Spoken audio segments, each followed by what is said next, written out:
ဒီကိုဒီနေ့အကုန်အောင်ဝင်မဲ့သုံးဝဲကောင်းကိုကျွန်တော်အကောင်းဆုံးရွေးချယ်ပေးထားရပါတော့။မနေ့ကကျွန်တော်တရက်နားလိုက်တယ်ပေါ့နော်။ဒါအရင်အဆင်ပြေခဲ့ကိုပဲပြောရမှာပေါ့ဒါမနေ့တနေ့ပေါ့2ရက်လောက်ပေါ့တယ်ပြောရမယ်ဆိုကျွန်တော်ပြီးခဲ့တဲ့ရက်တွေအကုန်အဆင်ပြေခဲ့တဲ့နေ့ရက်တွေကျွန်တော်ဒီလအစကလေးရပေါ့နော်ဒါအဆင်ပြေခဲ့တာပြီးခဲ့တဲ့ဒါ9ရက်10ရက်လောက်ထိအဆင်ပြေဒါပေမဲ့ပြီးခဲ့တဲ့2ရက်လောက်မှအဆင်ပြေခဲ့လို့ပြောရမယ်။ဒါကြောင့်ဒီနေ့တော့အကောင်းဆုံးကျွန်တော်ကုန်ပြန်သိမ်းမဲ့ပုံစံနေကျွန်တော်ရွေးချယ်ပေးလိုက်ပြီပေါ့နော်။ဒါကြောင့်မို့ကျွန်တော်တပွဲကောင်းလေးကျွန်တော်ရွေးထုတ်ထားတယ် Rematch နဲ့ Kiruna ပွဲအဲ့ဒါကတော့ကျွန်တော်ရဲ့ဒီ channel ထဲမှာဝင်ကြည့်ရမှာကျွန်တော်အရင်ဆုံးပြောချင်တာဒီ video လို့တွေ့ရဆိုညီကိုတို့ like and comment share လေးပေးပြီးတော့ကျွန်တော်ဒီ TikTok profile အောက်မှာ link လေးရှိတယ်အဲ့ link လေးကိုနှိပ်ပြီးတော့ကျွန်တော် channel ဝင်လာပေးပါ subscribe ပါကိုတော့ကျွန်တော်တို့ရှိမယ်လို့ထင်တယ်ပေါ့နော်ဟုတ်ပါ okay ညီတို့အကောင်းဆုံးကျွန်တော်သုံးမဲကောင်းလေးကိုကျွန်တော်တို့စတင်ရွေးချယ်အောင်ပေါ့နော် okay စကြအောင်မလုံးသေးတော့ကျွန်တော်ရွေးချယ်ပေးထားတာကတော့ဒါ WhatsApp နဲ့ Woof နဲ့တွေ့ကြမယ်ပွဲစဉ် okay ဒီပွဲစဉ်မှာကျွန်တော်ကတော့တည့်ရတိုင်း WhatsApp ရဲ့ဆက်ဆောင်ရေးအားပိုင်းဆိုင်ရာကိုညီကိုတို့ပေးခဲ့တဲ့ပွဲစဉ်မှာမြင်လိုက်မယ်လို့တော့ထင်တယ်ကျွန်တော် WhatsApp body ပဲကျွန်တော်ပေးခဲ့တာလေးနဲ့ပွဲစဉ်မှာပေါ့နော် WhatsApp အနေနဲ့တကယ်တမ်းလေးကိုနိုင်နိုင်ကြီးအရန်နဲတယ်ဗျာညီကိုလေးရအောင်ကြီးပြန်ခေါ်ရအချိန်မှာကျွန်တော်ကတရားပေါက်ကျွန်တော် WhatsApp အင်္ဂွန်းမှာတော့မရဘူးလို့ကျွန်တော်ထင်ခဲ့တာတကယ်လည်းမရပါဘူးညီကိုနော်လေးရပါတယ်ပဲဖြစ်နေပါသေးဒီလေးနှစ်ကိုသွင်းတယ်နောက်ဆုံးအချိန်မိနစ်အချိန်ပို့မှာနှစ်ကိုပြန်သွင်းသွားတယ်လေးကိုပေါ့နော်ဒါကြောင့်မို့ကျွန်တော်နောက်ဆုံးချိန်နေကျွန်တော် WhatsApp လို့ပြောခဲ့တယ်ကဲဒါကြောင့်မို့ဒီနေ့ပွဲစဉ်မှာဆိုလို့ရှိရင်လဲ Woo အနေနဲ့WhatsApp အင်္ဂွန်းမှာဆိုခက်ခဲဦးမှာပဲ Woo အင်္ဂွန်းမှာဒါ WhatsApp အနေနဲ့နိုင်ကြမနိုင်ပဲဗျာ WhatsApp အင်္ဂွန်းရောက်လာပြီဆိုတော့ Woo အနေနဲ့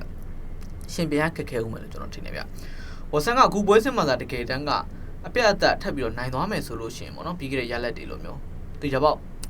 စပါအပေါ်တက်သွားပြီတန်းစင်းစုံလွတ်သွားပြီဗျာတန်းစင်းစုံလွတ်မဲ့အတင်ကနောက်ဆုံး WhatsApp ဖြစ်လာနိုင်တယ်စပါတန်းစင်းစုံရောက်သွားနိုင်တယ်ပေါ့နော်အဲ့လိုမျိုးရှိတယ်ဒီကိုပေါ့နော်ဒါကြောင့်မို့ဒီကြောင့် WhatsApp အနေနဲ့အခုပွဲစဉ်မှာအကောင်းဆုံးရလက်ကိုပြသဖို့အချိန်ရောက်ပြီလို့ကျွန်တော်ထင်တယ်ဥပအနန်ဆိုတာလည်းသိရတဲ့အဝေးကွင်းကသူကလည်းကောင်းလာတာသွားရှုပ်လို့တော့မရဘူးဒီကိုပေါ့နော်အားကြောင့်မလို့ WhatsApp နိုင်လဲတလုံးသားကြီးနဲ့ပဲနိုင်သွားဖို့အများတယ်ဒါကြောင့်မို့ကျွန်တော်တို့ဂိုးပေါင်းအပေါ်ကိုကြိုက်န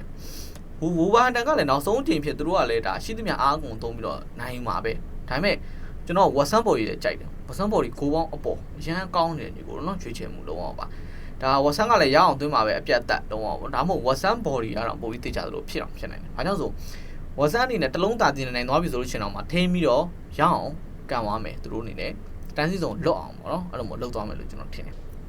ါကြောင့်ကျွန်တော် WhatsApp body ကိုပေါင်းအောင်ပေါ့ဝူကလည်းအနည်းဆုံးတကိုးလို့တော့သွင်းနိုင်ပြီအနည်းဆုံး2-1တော့လာမယ်လို့ကျွန်တော်ထင်တယ်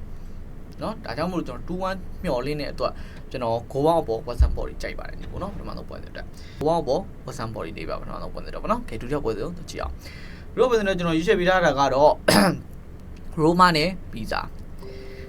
ဒီပွဲစဉ်ကလည်းတကယ်တမ်းက Roma အနေနဲ့အင်္ဂွင်းအရန်ကောင်းတယ်နော်ညီကိုတို့ Pizza ပြီးခဲ့တဲ့ပွဲစဉ်မှာအင်္ဂွင်းလည်း Pizza ဆိုတဲ့အသင်းကမရတော့ဘူးညီကိုနော်တန်းစင်းသွားဖို့ပို့ပြီးတော့များနေပြီ။ဘာကြောင့်ဆိုပြီးခဲ့တဲ့ပွဲစဉ်မှာအင်္ဂွင်းလည်းအဆင်မပြေဘူးပေါ့နော်အင်္ဂွင်းမှာဆိုလို့ရှိရင်လည်းကောင်းကောင်းမွန်မွန်သူ့အနေနဲ့ဆောင်းဆောင်ရင်အားကမပြနိုင်ဘူး။အဝေးကွင်းဆိုတော့ပို့ဆိုးတာပေါ့ Pizza ကအင်္ဂွင်းတော့မကောင်းတာဆိုအဝေးကွင်းကလည်းဆုပ်ပြတ်တက်ပြီးလုံးဝမလားကိုမို့ဆိုလို့ရှိရင်9ခုတောင်သွင်းသွားတဲ့အသင်းဂျူမီနက်ဆိုလည်း4ခုတောင်သွင်းသွားတဲ့အသင်းဒီလိုမျိုးအသင်းနေထားတဲ့ Roma ကအတန်းမြူနိုင်စရာအကြောင်းမရှိဘူးဗျညီကိုနော်တီဗီထဲမှာကြည့်မယ်ဆိုလဲ Roma တို့အနေနဲ့အခုပွဲစဉ်မှာသာကောင်းကောင်းမွန်ရလက်ကောင်ပြသနိုင်တယ်ဆိုလို့ရှိရင်နံပါတ်6နေရာကိုရဖို့ကျင်းစီပေါဖြစ်နေပြီနံပါတ်6နေရာဆိုတာကသိတဲ့အတိုင်းဒါ Conference League ဝင်ဖို့အချိန်ကြီးရောက်လာပြီပေါ့နော်တနည်းအားတော့ဝင်နေဗျာအားကြောင့်မလို့ Roma တို့အနေနဲ့အကောင်းဆုံးတော့ပြမယ်လို့ထင်ဘာကြောင့်ဒီပွဲစဉ်မနိုင်ဘူးဆိုအတလန်နာတက်လာမှာအတလန်နာတက်လာ Roma သွားပြီဒါကြောင့်မို့ Roma အင်္ဂွင်းလက်ကောင်းနေဆိုတဲ့တင်ဖြစ်တဲ့အတွက်ဒီဘောက်ဒီပွဲစဉ်မှာ Roma အနိုင်ကန်မယ်လို့ကျွန်တော်ထင်နေဗျနိုင်မှုများတယ် Roma ပေါ့နော်ကြေးကော်တာလေးကိုချက်ကြည့်မယ်ဆိုလို့ရှိရင် Roma ကတလုံး80ရှုံးဆိုကြေးကော်တာသိရတယ်လားတလုံးသားစီးနဲ့နိုင်နေဆိုတဲ့အတွက်တလုံး80ရှုံးဆိုကြေးကိုခေါ်တာသိတယ်နှလုံးပြတ်ခိုင်းတာနှလုံးပြတ်အောင်သွင်းခိုင်းတာ3လုံး90နိုင်ဒီကြောင့် Roma ဘက်ကပဲ 1-2-0 ဒီလိုလာသွားမယ်လို့ကျွန်တော်ထင်တယ်Pizza ဘက်က9တောင်သွင်းနိုင်မယ်လို့ကျွန်တော်မထင်ဘူး Pizza 9တောင်မရနိုင်ဘူးလို့ထင်တဲ့အတွက်ကျွန်တော် Roma body ပဲကြိုက်တယ်ဂိုးပေါင်းဆိုလို့ရှိရင်ဒါ Roma အသေးသွင်းတော့မှ9ပေါ်မှာ Roma မသွင်းနိုင်ဘူးဆိုလို့ရှိရင်လည်း9ကပေါ်မှာမဟုတ်ဘူးRoma 1-2-0ဒီလောက်ပဲလာနိုင်မယ်လို့ကျွန်တော်ထင်တယ်။ Pizza လည်းပိတ်ကန်မှာ။ဒီတိုင်းအဲ့ Pizza ဆိုတဲ့အသင်းကအမြဲတမ်းပိတ်ပြီးတော့ခံစစ်ကြီးနဲ့ကန်တာ။သူ့အနေနဲ့ခံစစ်မကန်နိုင်လိုက်တာဆိုလို့လားကိုမိုနဲ့ဂျူဗင်တက်တွေလိုမျိုးအဲ့ဒါပဲရှိတယ်ပေါ့နော်။ဒါကြောင့်မို့သူတို့ပိတ်ကန်မှာဖြစ်တဲ့အတွက် Roma body လေးကြိုက်တယ်။ဂိုးပေါက်ဆိုလို့ရှိရင်လည်းကျွန်တော်အပေါ်သွားချင်ပေမဲ့လည်းအပေါ်မသွားနိုင်ဘူးဖြစ်နေတယ်။ဘာကြောင့်ဆို Pizza ပိတ်ကန်မှာဖြစ်တဲ့အတွက်ကျွန်တော်ဂိုးပေါက်အောက်ပဲကျွန်တော်ရွေးချယ်ရမှာ။ဂိုးပေါက်အောက် Roma body လေးပါထူကြပွဲနေတာပေါ့နော်။ခေဒါဆိုနောက်ထပ်ပွဲစဉ်ကိုသွားကြည့်အောင်။ခေနောက်ပွဲစဉ်နဲ့ကျွန်တော်ရွေးချယ်ပေးထားတာကတော့ဒါ Paris FC နဲ့ Monaco ဒီပွဲစဉ်မှာဆိုလို့ရှိရင်လည်းတကယ်တမ်းကလီဂူ1ပွဲစဉ်ပေါ့နော်လီဂူ1ပွဲစဉ်ဆိုတဲ့အတိုင်းပဲသူတို့အနေနဲ့တခု ခုတော့ပြသမယ်လို့တော့ထင်တယ်ဘာကြောင့်ဆို Paris FC အိမ်ကွင်းကောင်းလာတယ်တစ်ဖက်မှာဆိုလို့ရှိရင်မိုနောကအဝေးကွင်းအိမ်ကွင်းရလက်ကောင်းတွေပြသနိုင်တဲ့အသင်းဒီလိုအသင်းကို Paris FC နဲ့တွေ့တဲ့အခါမှာဘယ်လိုများဆက်ဆောင်ရင်အားပိုင်းဆိုင်ပြကြမှာကြီးကိုတစ်ချက်ကြည့်မယ်ကြီးစိတ်ဝင်စားတယ်ဗောနော်ကြီးက level 90ရှုံး level 90ရှုံးတဲ့ကြီးကိုခေါ်လာတယ်နောက်ပြီး3လုံး90နိုင်3လုံး3လုံး50နိုင်3လုံး50နိုင် level 90ရှုံးမိုနာကိုရှုံးလို့မရမိုနာကိုနိုင်မောက်ရမယ်ဆိုရင်ထောင်ကိုပြောချင်တာတစ်လုံးသာစီနေပါတော့Paris FC ကလည်း short တက်လို့မရဘူးသူ့အိမ်ကွင်းမှာဆိုလို့ရှိရင်ဒါရအောင်ကန်တဲ့အတင်းတင်းပေါ့နော်ဒါပေမဲ့မိုနာကိုကလည်းသူတို့အနေထားနဲ့တေချာပေါက်ကူရတော့မှာသူဥရောပါလိဝင်ခွင့်ရတော့မှာတကယ်လည်းငါအော်ကမာဆေးကိုမတက်နိုင်တာဥရောပါလိဝင်ခွင့်တော့ရအောင်ကန်မယ်လို့တော့ထင်တယ်အောက်ကနိုင်အောင်နဲ့သိမ့်မခွာတဲ့အတွက်ပေါ့နော်ဒါကြောင့်မို့တေချာပေါက်မိုနာကိုအနေနဲ့ရအောင်ကန်သွားမယ်လို့ကျွန်တော်ထင်တဲ့အတွက်ကျွန်တော်မိုနာကိုပဲကြိုက်တယ်ကျွန်တော်ကိုပွဲတင်ပါပေါ့နော်မိုနာကို body ကျွန်တော်ဂိုးပေါင်းကိုလည်း3လုံး50နိုင်ဖြစ်တဲ့အတွက်ဘက်က Paris FC ကလည်းဂိုးစစ်နိုင်ရရှိလာဆိုတော့Paris FC လည်းအိမ်ကွင်းမှာဆိုရင်တော့ဂိုးလို့တော့သွင်းနေဆိုပေမဲ့တရားပေါက်ကျွန်တော်ဒီပွဲစဉ်ကတော့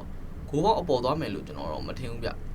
ပေမဲ့ပြောလို့လည်းမရဘူးမိုနာကိုလေးနဲ့အပြတ်သက်ရအောင်ကန်သွားမယ်ဆိုလို့ရှိရင်ဂိုးပေါက်ပေါ်နိုင်တယ်ဂိုးကပေးနေရတာဒါကြောင့်မို့ကျွန်တော်ဂိုးပေါက်အပေါ်လေးပဲရွေးမယ်3လုံးထိရောက်နိုင်တယ်3-2-1ဆိုတော့ရလိုက်ပဲပြန်မျောလိုက်နေပါတော့ဒါမှမဟုတ်ဒါကတော့ကျွန်တော်ဂိုးပေါက်အပေါ်နဲ့